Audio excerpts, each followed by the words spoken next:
যারা এখন ভাবছেন না মুসলমানের কাছে বিপদ আছে, মুসলমান মারা যাবে, মুসলমান মারা যাচ্ছে, মুসলমান বিপদে আছে, ভুল।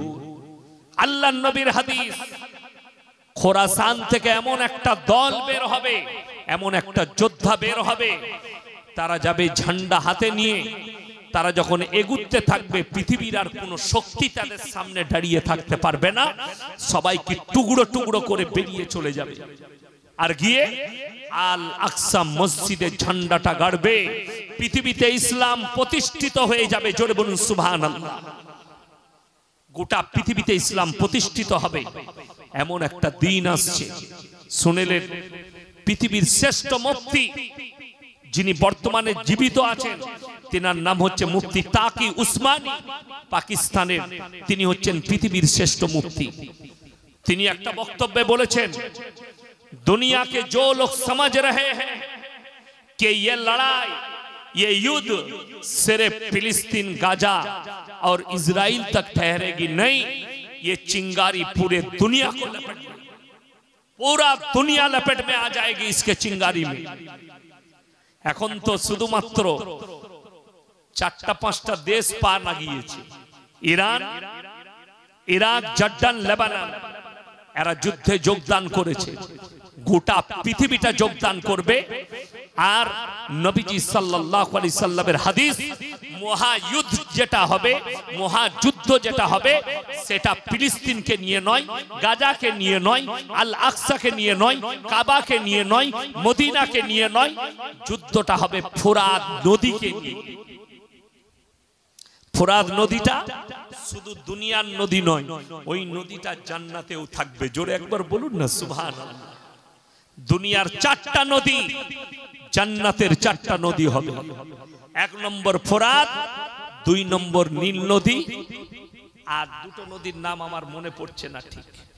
হ্যাঁ, আমি কিতাবে পড়েছি। এই ছাড়ো, ওকে বসতে দাও, তুমি যাও বসো। নীল নদী, এটাও জান্নাতের নদী হবে। এই ফোরাত নদী সম্পর্কে নবীজি ভবিষ্যৎবাণী করেছেন, নদীটা শুকিয়ে আসবে কিয়ামতের পূর্বে, সেখান থেকে সোনার পাহাড় বের হবে, এবং ওই পাহাড়কে নিয়ে, ওই স্বর্ণকে নিয়ে গোটা পৃথিবী মহাযুদ্ধে জড়িয়ে যাবে। আর যে যুদ্ধটা হবে, বিশেষজ্ঞরা বলছে গড়ে 70 লাখ মানুষ মারা যাবে। আজকে দেখুন মুসলমান বর্তমানে ব্যর্থ কেন? আপনারা জানেন পৃথিবীতে 2টো বৃহত্তম ধর্ম, একটা হচ্ছে খ্রিস্টান ধর্ম, সব থেকে বেশি খ্রিস্টান ধর্ম অবলম্বী মানুষ আছে। দ্বিতীয় নম্বর হচ্ছে ইসলাম। 240 থেকে 250 কোটি মুসলমান আছে পৃথিবী জুড়ে। জোরে বলুন সুবহানাল্লাহ। কিন্তু দুঃখটা কি জানেন? এই 250 কোটি মুসলমান পৃথিবী জুড়ে, আর গোটা পৃথিবী জুড়ে মাত্র 90 লাখ ইহুদি। 90 থেকে 1 কোটি ইহুদি আছে। আমি কালকে একটা হিটলারের বহু পুরনো বক্তব্য শুনছিলাম। হিটলার, যারা হিটলারকে গালি দাও, যে মানুষ হত্যা করেছে, যারা গালি দিবেন তাদের পাপ হবে। কেন? ইসলামের মহাশত্রু দিকে হত্যা করেছে হিটলার, ইসলামের মহাশত্রু। হিটলার বলেছে যে আমি ইহুদিদিকে হত্যা করেছি, 60 লাখ ইহুদিকে চেম্বারে ভরে, গ্যাস চেম্বারে ভরে হত্যা করেছি। কিছু ইহুদি ছেড়ে রেখে যাচ্ছি, পৃথিবীর মানুষ একদিন আমাকে স্মরণ করবে আমি কেন ইহুদিদিকে হত্যা করলাম।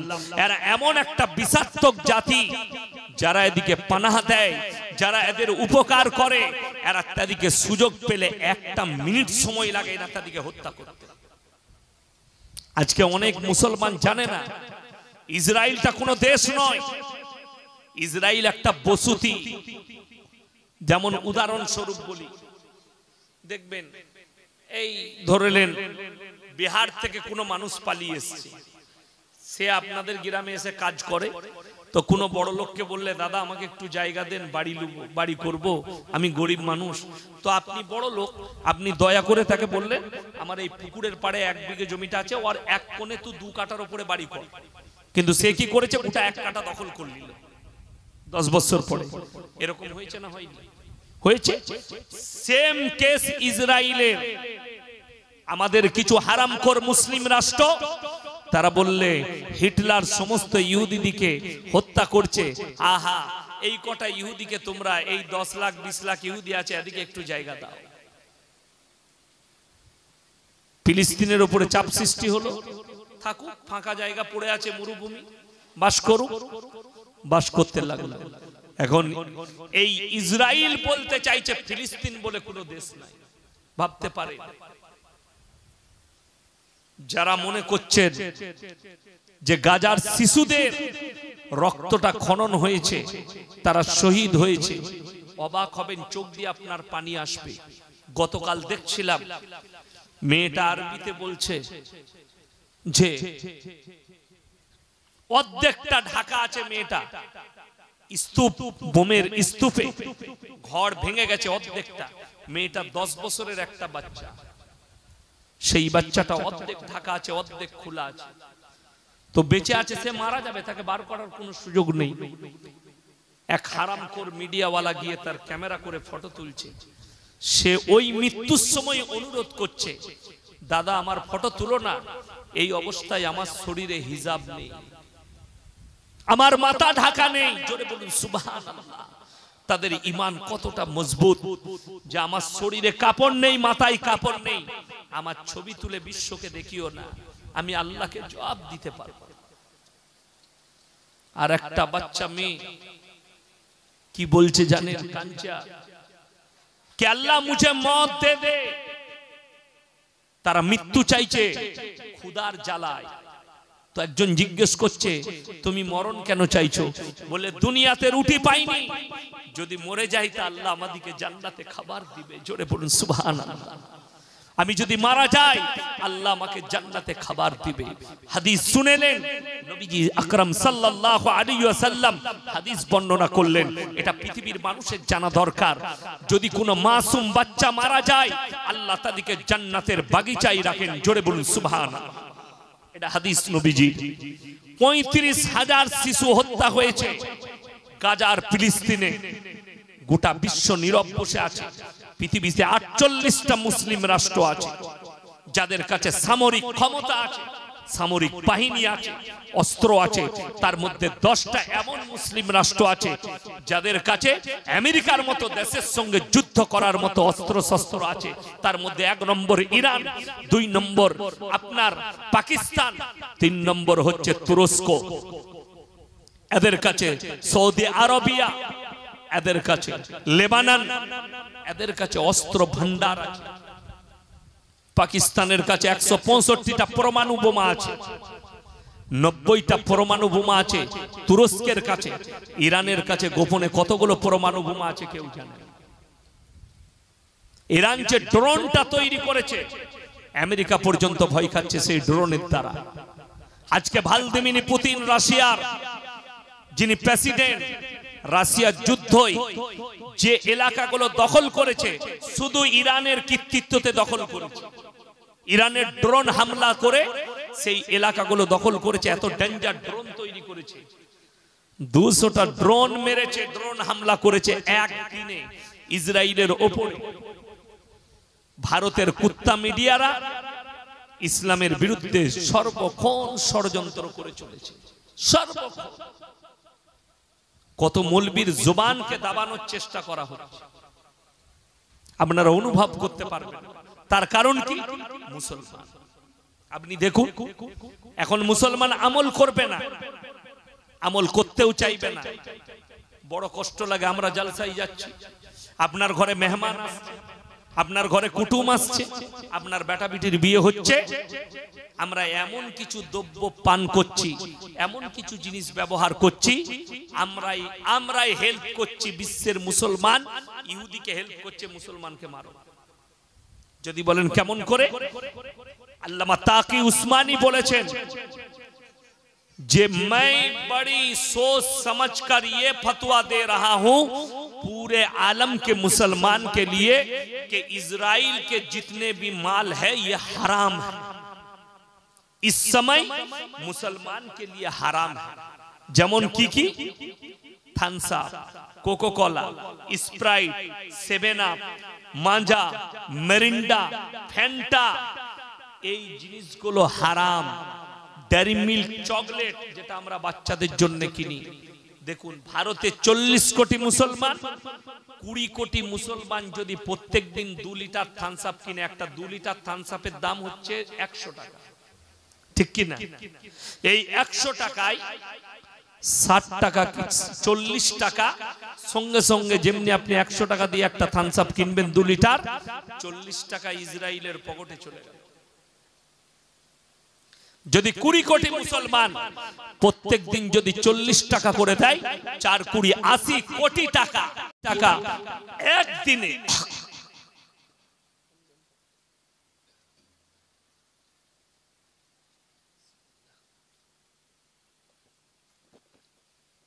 আলহামদুলিল্লাহ, একদিনে 80 কোটি, 30 দিনে 3 8 24 240 কোটি টাকা আপনি ইহুদির পকেটে খালি ভারত থেকে যাবে।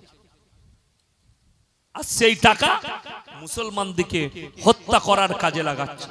যারা শিক্ষিত মুসলমান আছে, যাদের মনে হচ্ছে যে ফিলিস্তিন গাজার মানুষ কেন ইহুদিদের সঙ্গে যুদ্ধ করতে গেল, তারা কান খুলে শোনো। গায়রিল মাগজুবি আলাইহিম ওয়ালাদ-দাল্লিন, কোরআনে আল্লাহ ঘোষণা করেছেন, তাফসীরের মধ্যে আছে মাগজুম মানে ইহুদি আর দাল্লিন মানে নাসারা। এই দুটো বলে পদভ্রষ্ট, আর এদের যারা অনুসারী হবে, এদের যারা মহব্বতকারী হবে, তারাও হবে পদভ্রষ্ট। আল্লাহর নবীর হাদিস, যার সঙ্গে যে মহব্বত করবে কিয়ামতটাও আল্লাহ তার সাথেই করবে। মুসলমানরা কতটা ভুল পথে আছে। আমাদের যুবকরা ফুটবল খেলা হয় না, হয় না? দেখবেন কোন গ্রামে ব্রাজিলের ঝান্ডা টাঙ্গিয়েছে, কোন গ্রামে আর্জেন্টিনার ঝান্ডা টাঙ্গিয়েছে, কোন গ্রামে অস্ট্রেলিয়ার ঝান্ডা টাঙ্গিয়েছে। যে যা পাচ্ছে ঝান্ডা টাঙাচ্ছে। কিন্তু তোমার জানা আছে আমাদের ছেলেরা আবার মেসির ফটো দিয়া গেঞ্জি পরে, মেসির ভক্ত। তুমি জানো যতগুলো বেঈমান কাফের প্লেয়ার আছে, তারা গত বিশ্বকাপে সবাই দাজ্জালের প্রমোট করেছে। দাজ্জালের প্রমোট, শরীরে ট্যাটু এঁকেছে, দাজ্জালের ছবি এঁকে বিশ্বকে দেখিয়েছে আমরা দাজ্জালের প্রমোট করছি, আমাদের রাখওয়ালা আসছে। অথচ মুসলমান তুমি নামাজ পড়ে দোয়া করতে পারলে না, আল্লাহ তুমি ইমাম মেহেদীকে পাঠাও। হিটলার বলেছিল আমি যেমন ইহুদিদিকে হত্যা করে যাচ্ছি, আমি তো চলে যাব, পৃথিবীতে আবার এমন একজন কেউ আসবে এই ইহুদিদিকে শেষ করার জন্য। ইনশাআল্লাহ আমাদের দোয়া আছে, আল্লাহ তুমি আবার সুলতান আইয়ুবী পাঠাও, যেন ইহুদিদের শেষ হয়ে যায়, ইসরায়েল নিস্তে নাবুদ হয়ে যায়। জোরে বলুন আমিন।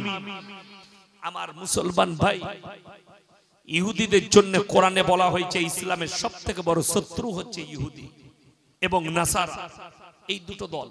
আপনারা জানেন স্পেন ইহুদি নাসারাদের দেশ ছিল না, খ্রিস্টানদের দেশ ছিল না। স্পেনটা ছিল মুসলিম রাষ্ট্র। আপনার চোখ দিয়ে পানি পড়বে যদি স্পেনে যান। বড় বড় মসজিদ আর মাদ্রাসাগুলো মদের বার আর দেহ ব্যবসার আড্ডাখানা করে রেখে দিয়েছে। আমাদের মসজিদ মাদ্রাসাগুলো স্পেনের ভেতরে। মুসলমান সচেতন, এই আপনাদের মাদ্রাসা মসজিদ আছে, এর কদর করুন, এর কদর করুন। আপনি শুধুমাত্র রোজার মাসে নামাজ পড়ছেন, জুম্মার দিনে একদিন যাচ্ছেন, এটাই তো কষ্টের। আমি একটা জলসায় বলেছি, বাবরি মসজিদ ভেঙে গেছে, মুসলমানদের ছেলেরা ফেসবুকে কাঁদছে, ফেসবুকে কান্না দেখাচ্ছে, ফেসবুকে পোস্ট করছে, আর পোস্ট করে বলছে বাবরি মসজিদ চলে গেল আমাদের, আমরা চিরজীবন ভুলবো না। তুমি কাঁদছো বাবরির জন্য, আর তোমার মসজিদ কাঁদছে তোমার জন্য, তুমি জীবনে নামাজ পড়তে যাও না। এর থেকে দুঃখর কি আছে? এর থেকে বেদনার কি আছে? যারা মনে মনে ভাবছেন শুনেলেন, আরো ভয়ঙ্কর হাদিস শোনাচ্ছি। মুসান্নাফ ইবনে আবু শাইবার হাদিস।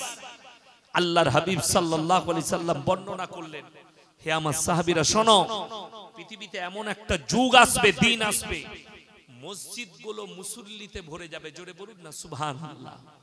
নবীজিকে জিজ্ঞেস করলেন, ইয়া রাসূলুল্লাহ, সেই মুসল্লিরা কেমন মুসল্লি হবে? নবীজি কি বললেন জানেন? শুনে নাও, সেই মুসল্লিগুলো হবে ওই রকম মুসল্লি, ওই মুসল্লি হবে সেই মুসল্লিগুলো যে মুসল্লিরা সুদ খাবে আর নামাজ পড়বে, বড় বড় অট্টালিকা বাড়ি বানাবে, বড় বড় শপিং মল বানাবে। ইমানদার সেই যুগে আর কেউ থাকবে না, সমাজে হারাম আওলাদে ভরে যাবে। আপনাদেরকে যেটা শোনাচ্ছিলাম আমি প্রথম দিকে, যে জানোয়ার আর ইনসানের পার্থক্য শুনেলেন। এমন একটা যুগ আসবে, নবীজি বললেন কিয়ামতের আলামতের মধ্যে বড় আলামত, সমাজে হারাম আওলাদ গুলো প্রমোট হবে আর ওরাই স্থান পাবে। আল্লাহর নবীর হাদিস, এমন একটা যুগ আসবে শিক্ষিতরা জ্ঞানীরা চুপচাপ বসে থাকবে, অশিক্ষিত মূর্খ বর্বর যাদের আখলাক চরিত্র খারাপ হবে তারাই হবে সমাজের নেতা এবং তারাই মানুষের বিচার ব্যবস্থা করবে।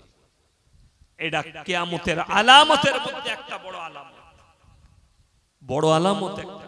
তাহলে ভেবে দেখুন, একজন নেতাই বলেছে, আমাদের দেশের প্রধানমন্ত্রীজি, তিনি পার্লামেন্টে বলেছেন, আমি কোন রাজনৈতিক কথা বলতে আসিনি, তিনি পার্লামেন্টে মুসলমানের জন্য বলেছে বলে আমি কথাটা বলছি, যে মুসলমান अपने बीवियों को तलाक देते हैं और औरत के ऊपर बड़ा जुल्म करते हैं।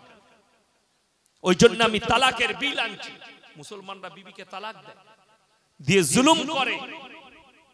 আমার ভাই, বড় কষ্টের বিষয়, তিনি বললেন हमारा दिल में दर्द होता है मुसलमान बेटियों के लिए, मां बहनों के लिए। ये बड़ी दुख की बात है देश के प्रधानमंत्री के लिए, जो हमारे बीवी के लिए सोच रहे हैं, उनका खुद का बीवी को उन्होंने अधिकार नहीं दिया। कदर बुझते पारे, उन्होंने अपने बीवी को अधिकार नहीं दिया। जो अपने बीवी को अधिकार नहीं देता, वो हमारे बीवी के बारे में सोच के क्या करेगा? कदर बुझते पारे, বড় কষ্টের বিষয়। তিনি নিজের বিবিকে অধিকার দেয়নি, তিনি আমার বিবিকে নিয়ে ভাবছেন। সেই লোকটা কি করে সাচ্চা লোক হতে পারে? সেই লোকটা কি করে দামি লোক হতে পারে? আমার জানা নাই। দেশের প্রধানমন্ত্রী আপনারা বানিয়েছেন ভোট দিয়ে, দামি লোক।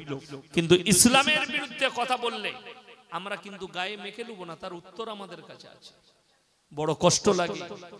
বিবির অধিকার, বিবির অধিকার যদি জানতে হয়, আল্লাহর কসম পৃথিবীর সমস্ত ধর্মের মানুষকে ইসলামের কাছে শিখতে হবে। জোরে বলুন সুবহানাল্লাহ।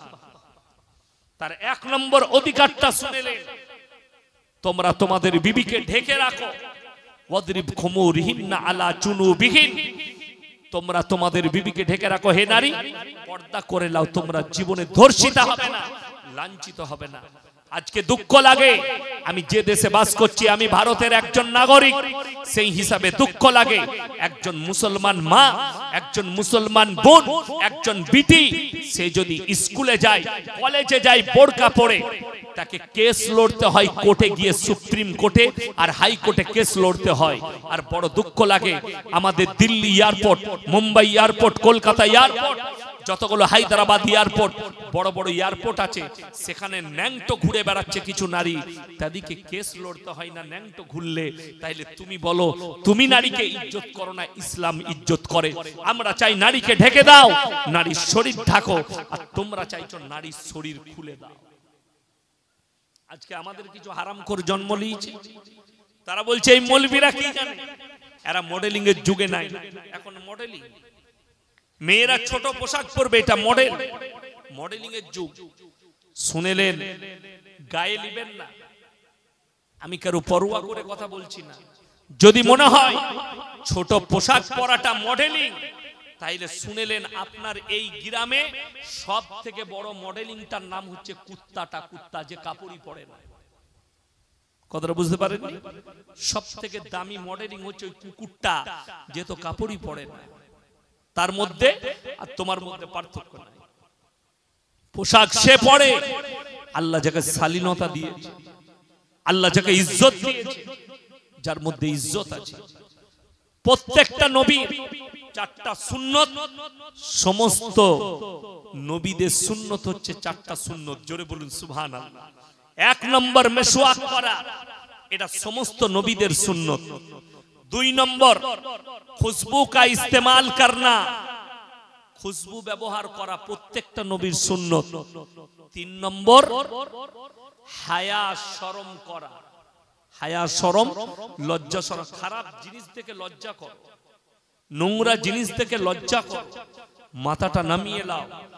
আর পাঁচ নম্বরটা হচ্ছে উপযুক্ত বয়সে সন্তানদের বিবাহ দেওয়া, উপযুক্ত বয়স হলেই বিবাহ দিয়ে দাও।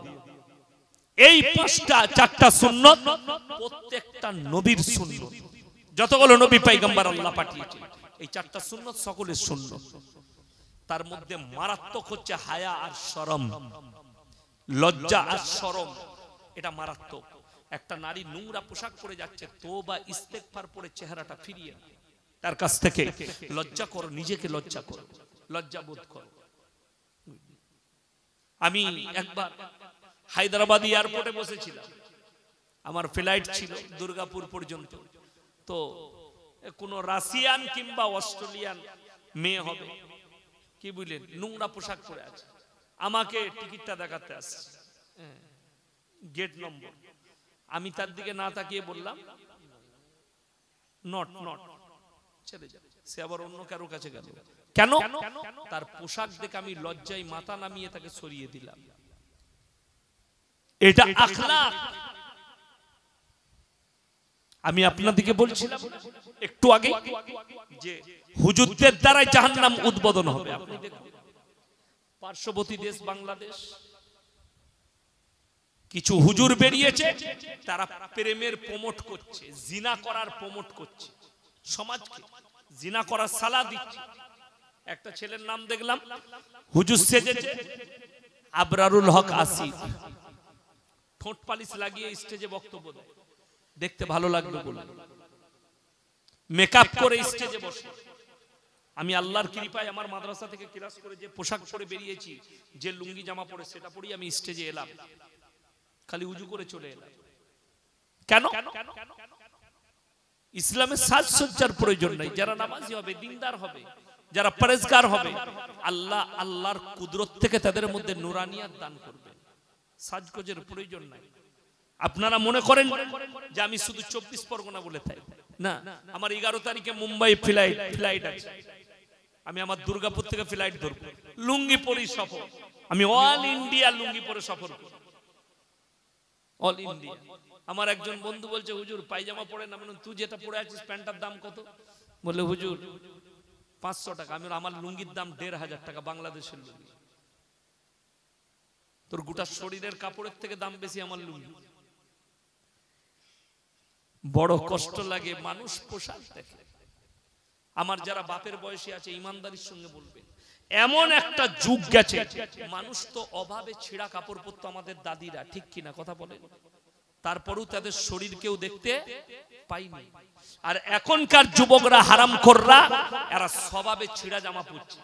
ঈদেতে নতুন প্যান্ট কিনে নিয়ে এসে হারামখোর বেলেটে করে ফাচ্ছে, মা বলছে ফাটছি কেন? বলে তুই বুঝবি না, নিয়ে যাই। কোন হারামখোর ফিল্মে নেচেছে, ও ছিঁড়া প্যান্ট পরবে, বেলেটে করে ফেড়ে, জাং বেরিয়ে আছে, হুঁটো বেরিয়ে আছে। তোমার জানা আছে তুমি কত বড় পাপ করছো, কত পাপে লিপ্ত হচ্ছ? কষ্টটা লাগে কি? এরা বলে আমাদের বাপদাদা থেকেই, আপনারা যারা আমার আছেন চাচার বয়সী, ভাইয়ের বয়সী, আমাদেরকে বলে এরা মডেলিং এর যুগ নয়, এরা আগেকার যুগের মানুষ। এইসব মানুষকে বলবে আগেকার যুগের মানুষ। শোনো, আমি বলিনি। ভারতের একজন ফিল্মের আর্টিস্ট ইসলামের একটা কোন কনফারেন্সে গেছে, অনেক মুসলিম যুবক বসে আছে, তো একটা যুবক তাকে প্রশ্ন করছে, তার নাম হচ্ছে জাভেদ জাফরি, ফিল্মের আর্টিস্ট, তাকে প্রশ্ন করছে कि आज तो दुनिया के लोग, पूरे दुनिया के लोग दुनिया के पीछे भाग रहे हैं। এখন লোক দুনিয়ার পেছনে ছুটছে না ছুটেনি বাবা? ছুটছে। তিনি উত্তর দিলেন, ए मेरे मुसलमान भाई, तू दुनिया के पीछे मत भाग, तू 1400 साल पीछे चला जा, दुनिया तेरे पीछे भागेगी। जोरे बोलूं सुभान अल्लाह। मुसलमान तो दुनिया के पीछे मत भाग, तू 1400 साल पीछे चला जा, दुनिया तेरे पीछे भागेगी। তুমি নবীজির আখলাক আর চরিত্রে চলে যাও, নবীজির আখলাক ধরে নাও, নবীজির সুন্নতটা ধরে নাও, আল্লাহর কসম দুনিয়া তোমার পেছনে ছুটতে শুরু করবে। আমরা চাই না। আমি তো বর্তমানে কোথাও ভয়ে নামতে পারি না বাজারে। কেন?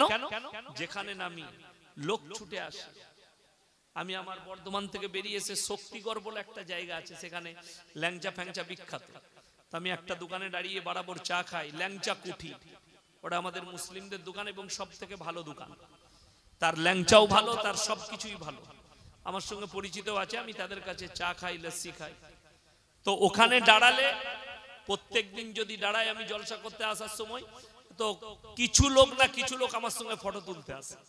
ওই জন্য গাড়ি থেকে বেরোই না, গাড়ি ভেতরে বসে কোনো কোনো জায়গায় খাই। বলুন, আমাদের না টাকা আছে না পয়সা আছে, না আমাদের কাছে আল্লাহ সম্পদ দিয়েছে, আল্লাহ চালিয়ে নিচ্ছে ইজ্জতের সঙ্গে। বাস দুনিয়া আমাদের পেছনে, আমরা চলছি রসুলের আখলাকে। যারা মনে করছেন এই পোশাকটার কি মূল্য, তারা এয়ারপোর্টে গিয়ে আমাদের পেছনে গিয়ে দেখবেন। আমি গত বছরে মুম্বাই যাচ্ছিলাম, এয়ারপোর্টে আমার যে লাগেজটা ছিল ওটা আমাকে বোয়াতে হয়নি। যে গেটে দাঁড়িয়ে যে মিলিটারি, যে পুলিশটা দাঁড়িয়ে টিকিট চেক করছে, সে বলছে হুজুর আমি আপনার ভক্ত। আমার ব্যাগটা নিয়ে গিয়ে যেখানে আমি বোর্ডিং পাস করাবো, বলে ইয়ে হামারা আদমি জলদি কর দিজিয়ে, উইন্ডোর সিট দিয়ে দিজিয়ে। সে বলে কই আমাকে সিট দেওয়া করালো। একজন আমাকে কফি এনে খাওয়ালে, এয়ারপোর্টেই কাজ করে। কেন? না আমাদের কাছে সম্পদ আছে, না টাকা আছে। আল্লাহর কসম, নবীজির পোশাক, নবীজির আখলাক, আমরা নবীজির সুন্নতে আছি। দুনিয়া আমাদের পেছনে ছুটতে শুরু করেছে, আমরা দুনিয়ার পেছনে নয়। ওই জন্য বলা হচ্ছে মুসলমান তো 1400 সাল পিছে চলা যা, দুনিয়া তেরে পিছে ভাগনে লাগেগি। আজকে বড় কষ্ট লাগে যে মানুষটা পৃথিবীতে কারো কাছে শিক্ষা গ্রহণ করলো না। আল্লাহর হাবিব পৃথিবীতে কারো কাছে শিক্ষা গ্রহণ করেননি, আল্লাহ নিজের কুদরতে শিক্ষা দিয়েছেন। আজকে গোটা পৃথিবীর শিক্ষিতরা নবীর পেছনে, জোরে বলুন সুবহানাল্লাহ। গোটা পৃথিবীর শিক্ষিতরা নবীর পেছনে আপনার সিজদায় পড়ে, যে আপনি মানুষই চিনতে পারলেন না। আপনি টাকা চিনেছেন, সম্পদ চিনেছেন, দুনিয়া চিনতে পেরেছেন। আল্লাহর কসম করে বলছি, দুনিয়া সম্পর্কে আল্লাহ কোরআনে বলেছেন ওয়ামাল হায়াতুদ দুনিয়া ইল্লা মাতাউল গুরুর। এই দুনিয়া তোমাদের জন্য সম্পূর্ণ ধোঁকা। আপনি ধোঁকার মধ্যে পড়ে আছেন। যেদিনে আপনি মারা যাবেন, আপনার পৃথিবীর ধোঁকাটা কেটে যাবে। দুনিয়া থেকে যেদিন আপনি বিদায় নেবেন, ওই জন্য আমার ভাই, বেঈমান কাফেররা আপনাকে পাপ করাচ্ছে, নাম পাল্টি দিয়েছে পাপে, পাপের নাম পাল্টিয়েছে। আপনারা মনে করেন বর্তমানে পতিতালয়ে জিনা হয়, পতিতালয়ের থেকেও বড় পতিতালয় খোলা হয়েছে। সেগুলোর নাম হচ্ছে বর্তমানে পার্কগুলো, যেখানে অবাধে আমাদের ছেলে মেয়েরা জিনা করছে। অথচ কোরআনে আছে ওয়ালা তাকরাবুজ জিনা ইন্নাহু কানা ফাহিশা ওয়া সাআ সাবিলা। এই বাংলাদেশের যার নাম করলাম আসিফ হুজুর, আবরারুল হক আসিফ তার নাম। সে কি বলছে জানে? তুমি যদি কোনো মেয়েকে ভালো লাগে, তাকে সঙ্গে সঙ্গে প্রপোজ করো, আমি তোমাকে ভালোবাসি। শরীয়তে এই ভাষাটাই হারাম ভাষা। বলে রাস্তায় কোনো মেয়েকে পছন্দ হলে সেটাই তোমার জন্য পারফেক্ট। আমি উত্তর দিয়েছি, বাজারে যদি তোমার মা যায় আর তোমার মাকে যদি আমার পছন্দ হয়, তা আমার সাথে বিয়ে দিবি? মানেটা এটাই দাঁড়াচ্ছে তো, তোমার যাকে পছন্দ যাবে সেই তোমার জন্য পারফেক্ট। ইসলামী শরীয়ত নারীদিকে পর্দার কথা বলা হয়েছে, এত ডেঞ্জার বলা হয়েছে, আপনি অবাক হবেন। বর্তমানে আমাদের মায়েরা বাজারে যেতে পারে, বাজারে ঘুরতে পারে। আপনার স্ত্রী, আপনার বিটি বাজারে ঘুরছে, রাস্তায় ঘুরছে, ঘুরতে পারে। আল্লাহর কসম করে বলে যাচ্ছি, কোন মৌলবি যদি ফতোয়া দিতে পারে আর আমার এই কথাটা কেটে দেয়, আমি জীবনে আর বক্তব্য দেব না যে মেয়েরা বাজারে অবাধে ঘুরতে পাবে, কোনো অসুবিধা নাই। বোরকা পরে হলেও বাজারে যেতে পাবে না, তোমার জানা নাই শরীয়ত। তিনটে কারণ ছাড়া মেয়েরা বাড়ির বাইরে যেতে পাবে না। নাম্বার 1, তোমার যদি শরীর খুব অসুস্থ হয় পর্দার সহিত তুমি ডাক্তারের কাছে যেতে পাবে।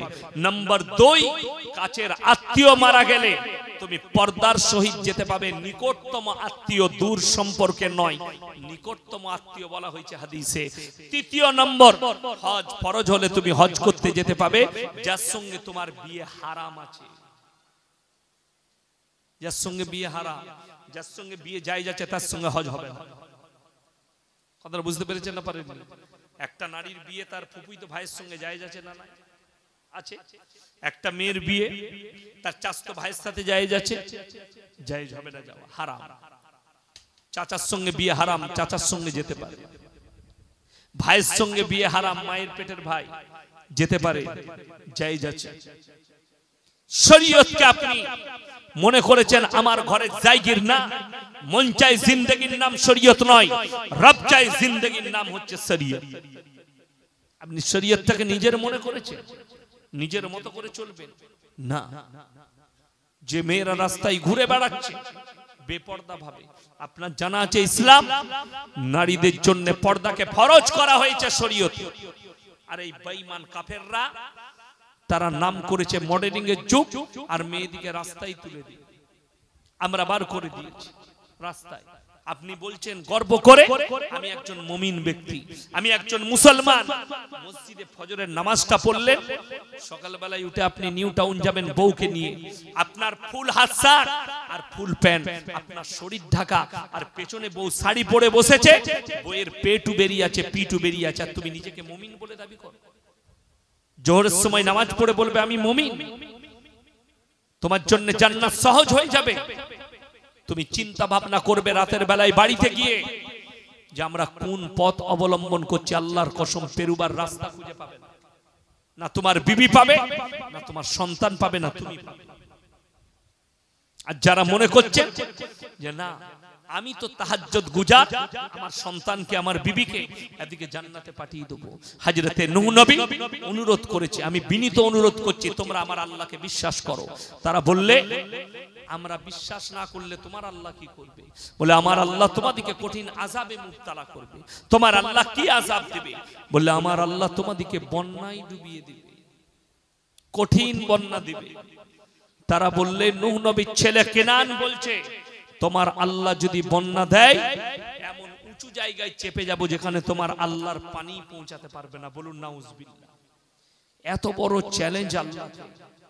এরপরে আল্লাহ বললেন হে আমার নূহ তুমি তোমার নৌকায় চেপে যাও, যারা তোমার উপরে বিশ্বাস স্থাপন করেছে তাদেরকে নিয়ে, জোড়া জোড়া জীবজন্তু পশু পক্ষীকে নিয়ে নাও। আল্লাহ কি হবে? আমার আযাবের জন্য ইন্তজার করতে হবে। কোরআনে আছে ওয়াকাম মিন কারিয়াতিন আহলাকনাহা ফাজাআহা বাসুনা বায়াতান আও হুম কাইলুন। হে আমার নবী বলো আমি আল্লাহ যখন কোন জাতিকে ধ্বংস করি নির্দিষ্ট সময়ে করি, যখন তারা গভীর নিদ্রায় থাকে, দ্বিপহরে কিংবা রাত্রিতে কিংবা দ্বিপহরে মানে দুপুর বেলায় তারা আরামরত অবস্থায় থাকে, আমার আযাব তাদিকে অ্যাটাক করে। আল্লাহ মুষলধারার বৃষ্টি শুরু করলেন। নূহ নবীর জামানায় পৃথিবীর সবথেকে বড় বন্যা ঘটেছে নূহ নবীর জামানায়। আজকের তারিখ পর্যন্ত এত বড় বন্যা ঘটেনি। গোটা পৃথিবীটা আল্লাহ ডুবালেন। রওয়ায়েতে আছে সমুদ্রের পানিকে আল্লাহ 1250 ফুট উপরে তুলে দিলেন। সমস্ত কিছু ডুবে গেছে। নূহ নবী নৌকার উপরে, তার সন্তান কমরা যেন হাবুডুবু খেয়ে মারা যাচ্ছে। নবী যখন চোখে দেখলেন আমার সন্তান মারা যাচ্ছে, নূহ নবী আল্লাহর কাছে অনুরোধ করলেন লা আসিমাল ইয়াউমা মিন আমরিল্লাহ, ওগো আল্লাহ আমার ওরসজাত পুত্র তুমি একে রক্ষা করো। আল্লাহ সঙ্গে সঙ্গে উত্তর দিলেন লামিনাল খাসিরিন, হাত নামাও, তা না হলে তোমাকেও ক্ষতিগ্রস্তদের মধ্যে ফেলে দেব। যে আমাকে চ্যালেঞ্জ করেছে, যে আমার নবীকে মানেনি, আমাকে মানেনি, অহংকার করেছে, তার লেগে তুমি আমার কাছে আবেদন করো না। সন্তানের জন্য দোয়া করতে গেছে, আল্লাহ ফিরিয়ে দিয়েছে দোয়াকে, নূহ নবীর দোয়া। এরপর আপনি ভেবে দেখুন আপনার দোয়া কি করে কবুল হবে। দুজন নবীর বিবি জাহান্নামী, আল্লাহ কোরআনে লাকির টেনে দিয়েছে। এটা কি আপনার চোখে ঠেকেনি? আপনি কি মৌলবীর বয়ান শুনেননি? আজকে শুনে যান যদি না শুনে থাকেন। দুজন নবী, নূহ নবী আর লূত নবী, এই দুজনের বিবিকে আল্লাহ জাহান্নামে দিবেন। লাকির টানা হয়ে গেছে, নবী হওয়ার পরেও তারা নিজের বিবি দিকে পার করাতে পারবে না। এটা কোরআন, রিহাই নেই। দুজন নবীর বিবি, নূহ নবী আর লূত নবীর বিবি জাহান্নামে যাবে। হে আমার মায়েরা বোনেরা, আজকে আমি আপনাদের কাছে জলসা করতে এসেছি। আমার আগের বক্তা বয়ান করেছে, আমি করছি। ইমানদারির সঙ্গে বলুন তো, আপনাদের সঙ্গে আমার দুটো সম্পর্ক, একটা হচ্ছে সামাজিক, একটা হচ্ছে শরীয়তি। সামাজিক সম্পর্ক হচ্ছে বক্তা এবং শ্রোতা। আমি বক্তা, আপনারা শ্রোতা। আর শরীয়তের সম্পর্ক হচ্ছে নবীজি সাল্লাল্লাহু আলাইহি সাল্লামের হাদিস, এক মুমিন আর এক মুমিনের ভাই ভাই। জোরে বলুন সুবহানাল্লাহ। এই সম্পর্ক। কিন্তু সমাজে সবথেকে বেশি সম্পর্ক হচ্ছে কার? একজন স্বামী আর স্ত্রী অন্তরঙ্গ সম্পর্ক। বাপ আর বেটার সম্পর্ক হচ্ছে রক্তের সম্পর্ক। মা আর বিটির সম্পর্ক হচ্ছে রক্তের সম্পর্ক। বন্ধু আর বন্ধুর সম্পর্ক হচ্ছে ওয়াদার সম্পর্ক। ভাই আর বোনের সম্পর্ক হচ্ছে রক্তের সম্পর্ক। কোরআন খুলেন, এরা কে কতটা কার কাজে আসবে, তারপরে হুজুরের কথা ভাববেন। আগে রক্তের সম্পর্কের মানুষগুলো কে কতটা কাজে আসবে। কোরআনে আমার আল্লাহ বললেন, ইয়াউমা ইয়াফিরুল মারউ মিন আখি ওয়া উম্মিহি ওয়া আবি ওয়া সাহিবাতিহি ওয়া বানি লিকুল্লি ইমরিইম মিনহুম ইয়াউমাইদিন শানুন ইউগনি। হে আমার নবী, পৃথিবীর মানুষকে বলো, কিয়ামতের দিনে স্বামী স্ত্রীর কাছে ছুটে যাবে। স্ত্রী বলবে, দুনিয়াতে আমার কোনো স্বামী ছিল না। স্বামী বলবে, স্ত্রী ছিল না। বাপ বলবে, বেটা ছিল না। বেটা বলবে, বাপ ছিল না। মা বলবে, বিটি ছিল না। বিটি বলবে, মা ছিল না। ভাই বলবে, বোন ছিল না। বোন বলবে, ভাই ছিল না। বন্ধু বলবে, বন্ধু ছিল না। কেউ কারুর জন্য যারা পরিমাণ বোঝা বহন করবে না। কোরআন। এরপরে হুজুর, আমি ইয়াসিন, আমাকে দাওয়াত দিয়ে এনেছেন, টাকা দিয়ে ভালো মাছ খাওয়ালেন, দেশি মুরগি খাওয়ালেন। এরপর আমি আপনার লেগে ভাববো না, আগে আমার সন্তানের লেগে ভাববো? বাবা ভেবে দেখুন, আমাকে ভালোবাসেন বলে আমি আপনার লেগে দোয়া করে আপনাকে জান্নাতে দেবো। অথচ কিয়ামতের দিনে বাপ বেটাকে চিনতে পারবে না, বেটা বাপকে চিনতে পারবে না। আমি তাহলে আমার নিজের বাদ দিয়ে তোমাকে কি করে চিনবো? চিন্তাধারা নিবে, ভাবনা চিন্তা করবেন। কিয়ামতের দিনে বহু লোক আটকে যাবে। এটা তো দুটো নবী শোনালাম, তৃতীয় নম্বরটা শুনেলেন, মারাত্মক। তিনি হচ্ছেন হযরতে ঈসা মাসিহ। দাজ্জালের অভিভাব চলবে, আল্লাহ হযরতে ঈসা মাসিহকে নামাবেন। আর ইমাম মেহদীর যে সৈন্য দলবল থাকবে। খোরাসান মানে অনেকজন জানে না, খোরাসান মানে হচ্ছে উঁচু নিচু পাহাড় পর্বত এলাকা থেকে একটা দল বের হবে। বেশিরভাগ মুফাসসিরিনরা মুহাদ্দিসিনরা ইশারা করেছে আফগানিস্তান পাকিস্তানের দিক দিয়ে। খোরাসান পৃথিবীর সবথেকে উঁচু নিচু পাহাড় পর্বত জায়গার নাম হচ্ছে আফগানিস্তান। ওটাকেই খোরাসান বলা হয়েছে হাদিসে। তারা বড় যোদ্ধা হবে, লড়াই করবে।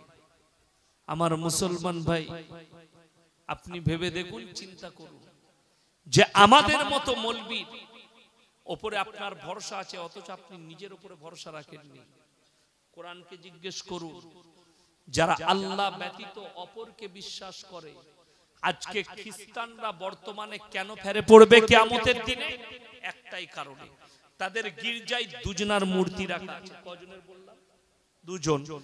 এক হচ্ছে যিশু ঈসা মাসিহ, আর দ্বিতীয় হচ্ছে সেই ব্যক্তিটা ঈসা নবীর মা মারিয়াম। এই এরা জানে খ্রিস্টানরা একটা বিশ্বাস রেখেছে, কি বলুন তো? যে বিশ্বাসটা আমাদেরও আছে। একমাত্র বর্তমানে একদল বেরিয়েছে, তার নাম হচ্ছে